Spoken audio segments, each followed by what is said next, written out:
असली बहू कौन? पुष्पा निहायत ही कंजूस और आलसी औरत थी। वो अपनी बहू के ऊपर रौब जमाती थी और उससे घर का सारा काम करवाती थी। अरे ओ बबीता, जाकर सब्जी मंडी से सब्जी लेकर आओ। लेकिन मम्मी जी, सब्जी लेने के लिए सब्जी मंडी जाने की क्या जरूरत है? घर के पास सब्जी वाले भैया ठेला लेकर आते ही होंगे। नहीं नहीं, वो कलमुहा सब्जी के दुगने दाम लेता है, और तो और उसकी सब्जी खाकर मुझे गैस हो जाती है। तू सब्जी मंडी चली जा। लेकिन मम्मी जी, इस वक्त कोई रिक्शा या ऑटो नहीं मिलेगा। रिक्शा और ऑटो की क्या जरूरत है? तू जो मेरे बेटे की कमाई की दबा दबा कर रोटी खाती है, उसे भी तो पचाना पड़ेगा ना। अपने पाँव गाड़ी का इस्तेमाल कर और सब्जी लेकर आ। बबीता भरी धूप में पैदल 3 किलोमीटर चलकर सब्जी मंडी जाती है और वहां से सब्जियों का भारी झोला उठाकर वापस लेकर आती है। गर्मी की वजह से उसका बुरा हाल हो जाता है। जब वो घर आती है तो उसकी सास पुष्पा की सहेली पूनम आई होती है। तेरी बहू कितनी मेहनती है, घर का सारा काम संभालती है, तेरा ख्याल रखती है, तेरे बेटे अमित की सारी जरूरतें पूरी करती है।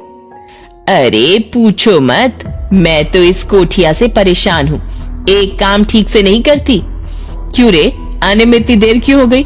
वहाँ मुजरा देखने रुक गई थी क्या? नहीं मम्मी जी, आते वक्त मेरी चप्पल टूट गई थी, इसलिए उसे बनवाने में वक्त लग गया। देखो आज की छोरी को, सास घर पर भूखी बैठी है लेकिन इन्हें अपने चप्पल की फिक्र है। मेरा मुंह क्या देख रही है? जाकर खाना बना। बबीता मुंह लटकाकर वहां से चली जाती है। तुझे पता है वो पड़ोस वाली शांता, उसकी बहू ने उस पर दहेज प्रताड़ना का केस दर्ज करवा दिया है। अभी वो जेल की हवा खा रही है। तेरे पास अभी भी वक्त है, संभल जाओ। मैं किसी से डरती हूँ क्या? एक दिन बबीता घर की सफाई कर रही थी और गलती से उसके हाथ से शीशे का फोटो फ्रेम गिरकर टूट जाता है। पुष्पा ये देखकर बहुत गुस्सा हो जाती है और बबीता को बहुत खरी खोटी सुनाती है। ये क्या तुम्हारे मायके से आया था जो इसे गिराकर फोड़ दिया? सफाई करने में गलती से गिरकर टूट गया है मम्मी जी। तुम जैसी नालायक बहू ही मेरी किस्मत में लिखी थी। तभी वहां अमित आ जाता है।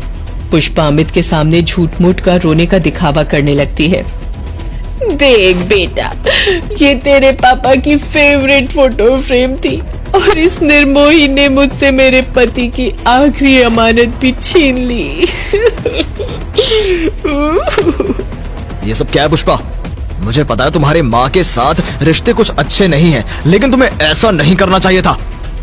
मेरा बेटा तो बहुत भोला है, कभी तुझे कुछ बोलता नहीं, इसका मतलब तू पूरी सर पर चढ़ जाएगी।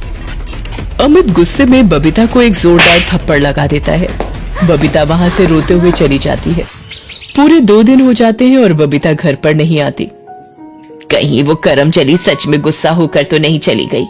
जैसी भी थी, मेरे घर का सारा काम तो कर देती थी, उसके बिना तो चाय भी मुझे खुद बनानी पड़ रही है। मुझे बबीता की बहुत फिक्र हो रही है, हमें पुलिस में कंप्लेन कर देनी चाहिए। तभी बबीता वहां मुंह में चिंगम चबाते आ जाती है। उसके चाल ढाल बदले हुए से लग रहे थे। पुष्पा बबीता को देखकर राहत की सांस लेती है। क्यों रे करमचली, कहाँ मर गई थी तू 2 दिन के लिए? तुझे पता है हमें तुम्हारी कितनी फिक्र हो रही थी। बबीता तुम ठीक तो हो? मुझे माफ कर दो, मैंने तुम पर हाथ उठाया। इससे माफी मांगने की कोई जरूरत नहीं है। ये जानबूझकर हमें परेशान करने के लिए गायब हो गई होगी। इसे तो इस बात की सजा मिलनी चाहिए ताकि दोबारा ऐसी गलती करने की हिम्मत ही ना करे। पुष्पा बबीता पर हाथ उठाने ही वाली होती है कि बबीता उसका हाथ पकड़कर पीछे मरोड़ देती है। क्यों रे बुढ़िया, मरने की उम्र में तुझे जवानी चढ़ी है? आज तक मैं तेरी सारी बात चुपचाप मान ले रही थी, इसका मतलब ये नहीं कि मैं बोल नहीं सकती। अमित मुझे बचाओ, देखो लगता है इसके दिमाग पर असर हुआ है। अमित अपनी माँ पुष्पा को बचाने आता है। तभी बबीता अपनी कमर से चाकू निकालकर उसके गले पर लगा देती है। क्यों रे झिंगुर, मैं अपना घर बार सब छोड़कर तेरे साथ शादी कर यहाँ चली आई। तेरी जिम्मेदारी नहीं बनती कि अपनी धर्म पत्नी की इज्जत करे? ये क्या कह रही हो तुम? ये सब गलत है। आज से तुम दोनों मेरी सेवा करोगे। मेरे बाप से जो 2 लाख रुपए दहेज में लिए थे वो सब मुझे वापस चाहिए, और अगर जरा भी अपनी जुबान से आवाज निकाली तो मैं तुम दोनों को दहेज प्रताड़ना के केस में अंदर कर दूंगी।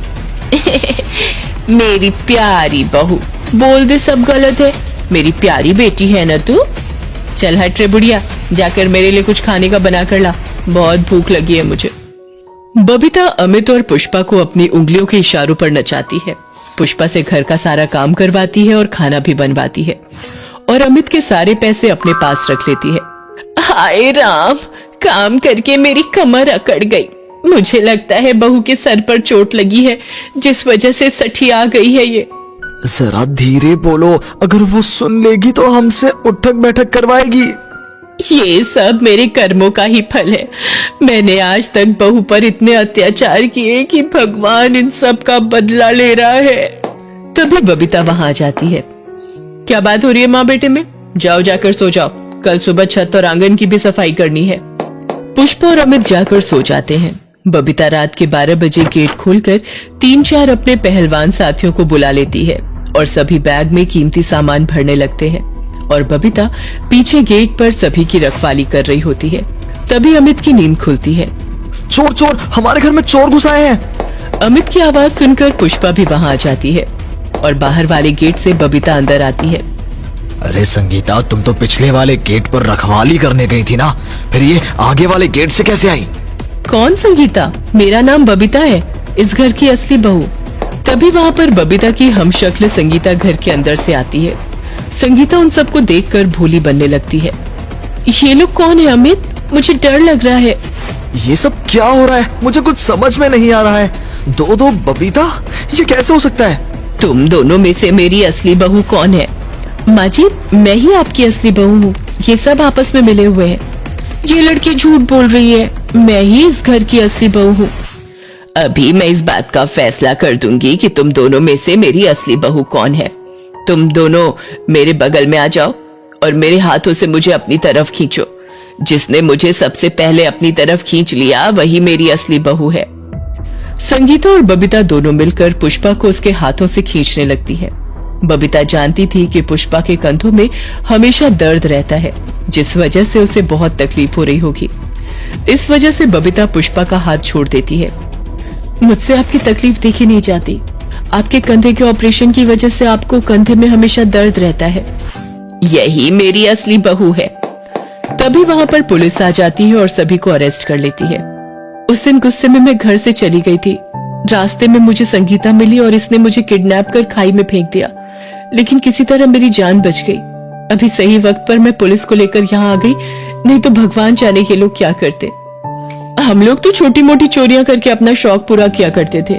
मेरी शक्ल बबीता से हूबहू मिलती थी। बबीता देखकर अच्छे घराने की लग रही थी, इसलिए हमने ये खेल रचा। पुलिस संगीता और उसके साथियों को गिरफ्तार कर लेती है। पुष्पा बबीता से माफी मांग लेती है और कभी उसे ताना नहीं मारने की कसम खाती है।